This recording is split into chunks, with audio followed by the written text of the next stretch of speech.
ఉంచుతున్నావు. ఆయన అందు విశ్వాసం ఉంచిన వాడిని ఆయన అన్నడు సిగ్గుపరిచే దేవుడు కాదు. హల్లెలూయా. మనుషుల మీద విశ్వాసం ఉంచట్లేదు, ఆయన మీద విశ్వాసం ఉంచుతున్నావు గనక ఆయన అన్నడు నిన్ను సిగ్గుపరిచే దేవుడు కాదు. హల్లెలూయా. ఒక వ్యక్తిలో కానీ ఆ వ్యక్తిలో ఉన్న నిర్భరమైన మాట అంటే ఆత్మవిశ్వాసమే విశ్వాసంగా మారుతుంది.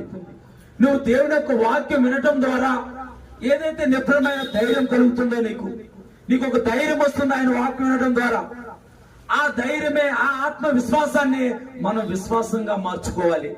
అందుకే యేసు ప్రభువు అంటున్నారు, యోహాను సువార్త 7వ అధ్యాయము 38వ వచనం, 7వ అధ్యాయము 38వ వచనం, నా యందు విశ్వాసం ఉంచువాడు ఎవడో లేఖనము చెప్పినట్టుగా వాని కడుపులో నుండి